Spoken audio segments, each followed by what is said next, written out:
नमस्कार, मैं R K Saxena, excellence mastermind coaching Rewa Madhya Pradesh. आप सभी लोगों का जो हमारे सामने बैठे हुए हैं और जो हमारा ये वीडियो देख रहे हैं, सभी का बहुत बहुत स्वागत और अभिनंदन। मेरी ये सिविल जज एडीपीओ की क्लास है और वो एग्ज़ाम के लिए भी है जहाँ पे भी कहीं लॉ एग्ज़ाम में आपकी आईपीसी आती है तो उस एग्ज़ाम के लिए भी उपयोगी है। एक आम व्यक्ति के जो लॉ की जानकारी चाहता है उसके लिए भी उपयोगी है ये। तो मैं पढ़ा रहा हूँ आपको आईपीसी 1860 और ये हमारी जो है 58वीं क्लास है, 58 क्लास है। इसके पहले आप आपके प्लेलिस्ट में जा कर के हमारी पूर्व क्लासों का अवलोकन कर सकते हैं। तो आज मैं इस क्लास में आपको दो महत्वपूर्ण धाराएं जहां से क्वेश्चन बनते हैं, एक तो आपका धारा 491 है जो अपने विशेष नेचर के कारण से एग्जाम में पूछी जाती रही है, और दूसरा आपका जो है 494 है जिसको हम द्विविवाह बोलते हैं, दूसरा विवाह करना। तो हमारे हिंदू धर्म में है, हिंदू है, बौद्ध है, ईसाई है, ये ऐसे धर्म हैं जहाँ पे एक ही विवाह की अनुमति है। तो यदि कोई व्यक्ति एक विवाह करता है वो विवाह कायम रहते हुए अगर दूसरा विवाह करता है तो वो अपराध है और सज़ा का भागी है। तो चलिए हम चलते हैं। तो पहला तो हम एक चीज़, रोचक चीज़ आपको ये बताना चाह रहे हैं कि हमारी आईपीसी में कुल कितने अध्याय हैं? तेज बोलिए, कितने अध्याय हैं? 23। लेकिन उसमें से 2 अध्याय ऐसे हैं, ये एग्ज़ाम में क्वेश्चन बना है आपके, कौन कौन से अध्याय हैं जिनमें केवल एक एक धाराएँ हैं।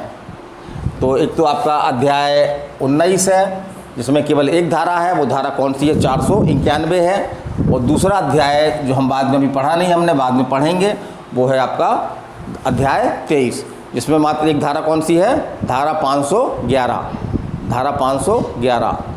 तो उसके बारे में हम पढ़ेंगे, उससे भी क्वेश्चन आते हैं आपके। तो ये चीज़ दिमाग में रखिए आपकी कि जो 23 अध्याय हैं उनमें से 2 ऐसे अध्याय हैं जिनमें केवल एक एक धाराएँ हैं। फिर हम आगे चलते हैं, चलिए। तो अध्याय 19 में केवल एक धारा है, तो हम बता दिए आपको 491 जो अपने नेचर के लिए जानी जाती है ना, कुछ अपोजिट नेचर है इसका। जैसे कि संविदा भंग का मामला क्या होता है? सिविल सूट होता है ना, उसमें कोई अपराध नहीं होता है। लेकिन ये धारा जो है वो संविदा भंग, एक विशेष प्रकार की संविदा भंग को जो है वो अपराध के रूप में घोषित कर रही है। तो ये हमको जानकारी होनी चाहिए।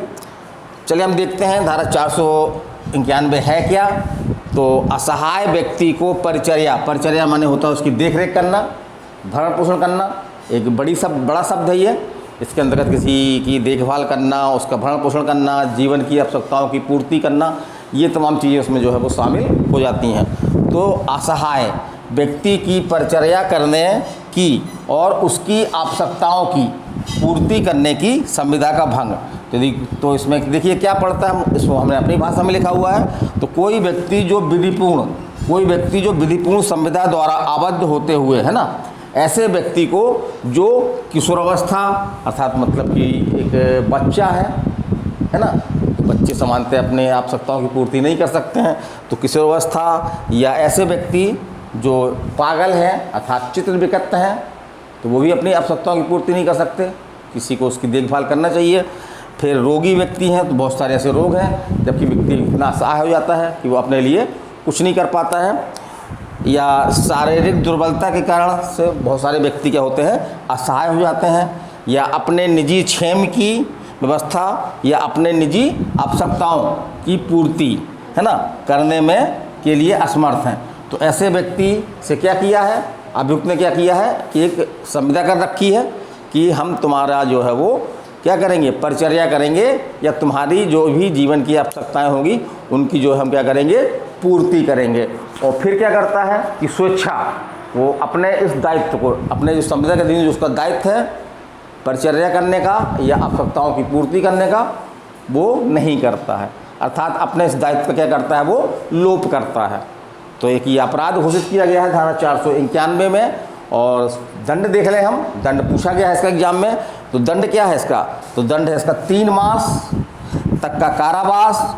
और जैसा हमने बताया कि इसमें लिखा हुआ है कि कारावास दोनों भांति का हो सकता है, सादा हो सकता है या कठोर हो सकता है। तो ये न्यायालय के विवेक पर है कि उसको सादा दे या कठोर दे, या कितने रुपए का जुर्माना। ये एग्जाम में क्वेश्चन पूछा गया है, कितना? 200 रुपये तक का जुर्माना।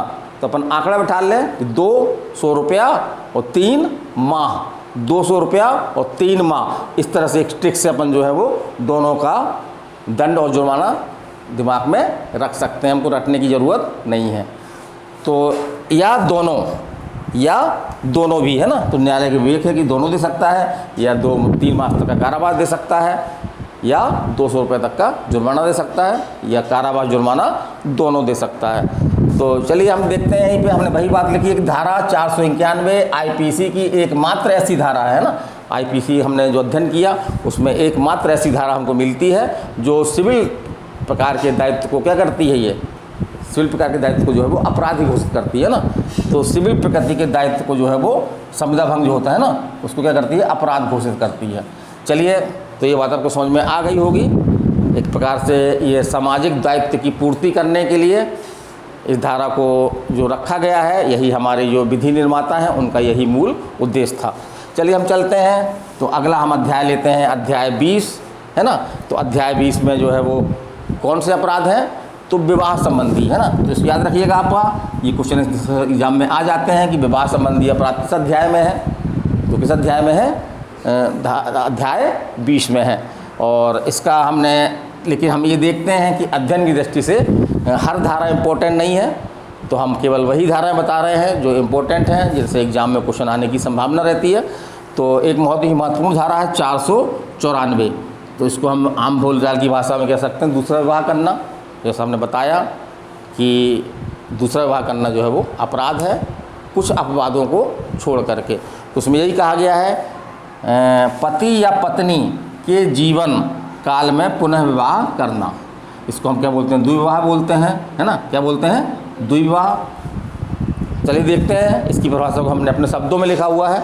तो कोई महिला या पुरुष है ना, ये अपराध दोनों व्यक्ति अभियुक्त हो सकते हैं। कोई महिला का दूसरा विवाह करती है तो वो दोषी हो सकती है, पुरुष अगर दूसरा विवाह करता है तो वो भी दोषी हो सकता है। तो कोई महिला या पुरुष जो विधिपूर्ण विवाह के है ना, विधिपूर्ण विवाह के कायम रहते हुए दूसरा विवाह कर लेते हैं, वे जो है वो क्या दंड के भागी होंगे, तो 7 वर्ष तक का कारावास है इसमें। तो याद रखिएगा, 7 वर्ष तक का कारावास, या कारावास दोनों प्रकार का हो सकता है, हमने बताया सादा या कठोर, और जुर्माना। तो यहाँ पे देखिए या शब्द नहीं लिखा हुआ है, माने कि न्यायालय जो है वो कारावास और जुर्माना दोनों देगा, है ना। फिर आगे चलते हैं हम, तो कुछ ऐसे अपवाद हैं जहाँ पे ये धारा लागू नहीं होती है। जैसे कि पहला अपवाद ये है आपका कि यदि पहला विवाह न्यायालय द्वारा जो है वो शून्य घोषित कर दिया गया हो, है ना, या पहला विवाह में जो है वो तलाक ले लिया गया हो, है ना, तलाक की न्यायालय द्वारा अनुमति दे दी गई, तलाक की पूरी प्रक्रिया कंप्लीट हो गई हो, तो यदि वो दूसरा विवाह करता है तो ये अपराध नहीं होगा। फिर दूसरी कंडीशन हम देखते हैं, ये भी एक बड़ी अच्छी कंडीशन है कि मान लीजिए कोई पति पत्नी है, और पत्नी या पति जो भी है उसको अगर लगातार 7 वर्षों तक जो है वो जीवित रहना नहीं सुना गया है, लगातार 7 वर्ष तक जो है वो जीवित रहना नहीं सुना गया है, तो विधि इस दृष्टि से मान लेती है कि अगर कोई व्यक्ति अगर जीवित होता तो कम से कम 7 वर्ष में किसी न किसी ने तो उसको जीवित देखा होता, या उसके जीवित होने की सूचना कोई उसको प्राप्त हुई होती। तो विधि ऐसे व्यक्ति को जो है वो मरा हुआ मान लेती है, विधिक मृत्यु बोलते हैं उसको। तो यदि पति या पत्नी, यथास्थिति पति या पत्नी जो है लगातार 7 वर्ष से नहीं देखे गए हैं, है ना, उनके कोई जीवित होने का समाचार नहीं है, तो ऐसी स्थिति में पति या पत्नी जो भी है अगर वो दूसरा विवाह कर लेते हैं तो वो उन पर ये धारा 494 लागू नहीं होगी। फिर हम देखते हैं आगे, तीसरा आपका ये है, ये अभी हमारी इस धारा में लिखा नहीं गया है, लेकिन समान निष्कर्ष से निकलता है कि जैसे कि भारत में है ना, मुस्लिम पुरुषों को जो है वो कितने विवाह करने की अनुमति दी गई है, तो 4 विवाह करने की उनको अनुमति दी गई है। तो अगर वो एक विवाह के कायम रहते हुए यदि वो दूसरा विवाह करते हैं तो उन पर धारा ये लागू नहीं होगी। लेकिन यदि वो चौथे विवाह के बाद 5वां विवाह करते हैं तो उन पर भी जो है वो रोक लगेगी। फिर हम आगे चलते हैं तो हम देखते हैं कि धारा, हाँ एक चीज़ और बता दें हम, ये है कि मुस्लिम पुरुषों पर लागू नहीं होती है, लेकिन मुस्लिम महिला, अगर कोई मुस्लिम महिला है जो विवाहित है तो यदि वो दूसरा विवाह करती है तो उस पर जो है वो धारा 494 लागू होगी, धारा 494 लागू होगी। अब ये धारा भूले नहीं, तो एक हमारी देसी ट्रिक है ना, जैसे कि 4 और 4, तो 4 बता रही ना यहाँ पे, भाई मुस्लिम कितने विवाह कर सकता है, 4, है ना। तो ये अंदाज़ लगा लें हम इसको दिमाग में रखने के लिए कि भाई इस धारा के पहले में भी 4 है और बाद में भी 4 है, तो दोनों तरफ 4 है, 3 अंकों की है ये, और पहले 4 और बाद में 4। तो इस तरह से आपको 494 को याद रख सकते हैं कि इसमें द्विविवाह संबंधी प्रावधान है। और अब हम बात करते हैं इसके आवश्यक तत्वों की, कि यदि किसी अभियुक्त ने अपराध किया है तो कौन कौन सी बातें साबित करनी होगी। तो पहली बात तो ये साबित करनी होगी कि अभियुक्त जो भी है, पुरुष या महिला है, एक पूर्व विवाहित व्यक्ति है, माने उसका जो है वो पूर्व विवाहित व्यक्ति है, माने उसका कोई पूर्व विवाह हुआ है ना।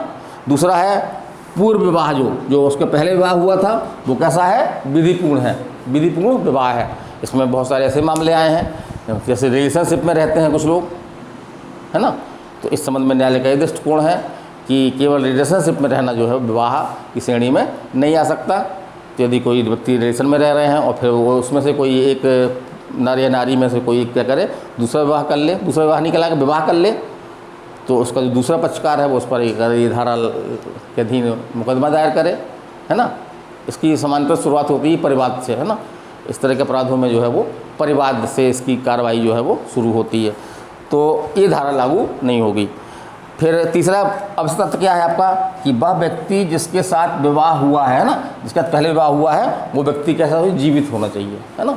जैसे कि हमने विवाह किया और दुर्भाग्यवश हमारी पत्नी की जो है मृत्यु हो गई, या किसी महिला ने विवाह किया, दुर्भाग्यवश उसके पति की मृत्यु हो गई, तो कैसी हो गई, विधवा कहलाएगी वो।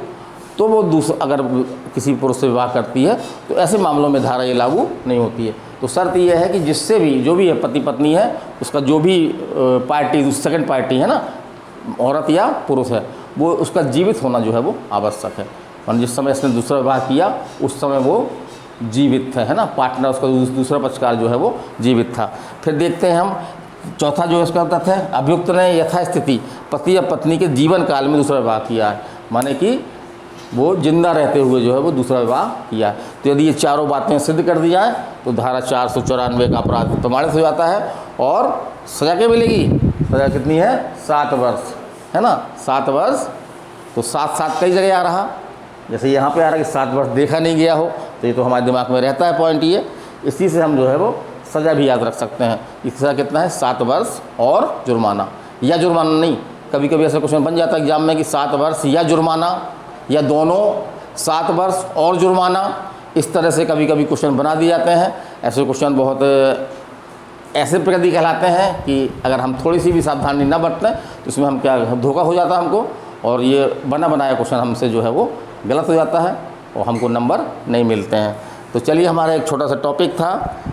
अब हमारी जो कल की क्लास होगी, कल की क्लास में एक बहुत ही महत्वपूर्ण अपराध के बारे में हम चर्चा करेंगे, वो है आपका जार कर्म।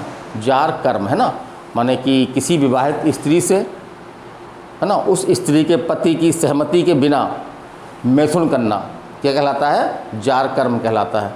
तो जार कर्म क्या है, उसकी क्या सज़ा है और उससे संबंधी हमारे क्या कानूनी प्रावधान हैं, कुछ महत्वपूर्ण निर्णय हैं, तो कल हम इस अपनी क्लास में उस चीज़ की चर्चा करेंगे। तो उसको आप ज़रूर देखिएगा। अगर आपको ये वीडियो अच्छा लग रहा है तो आप इसको लाइक शेयर करें, और यदि आप हमारी ऑफलाइन क्लास में आना चाहते हैं तो आपका स्वागत है। चलिए, अगले क्लास में फिर मिलेंगे। नमस्कार, धन्यवाद।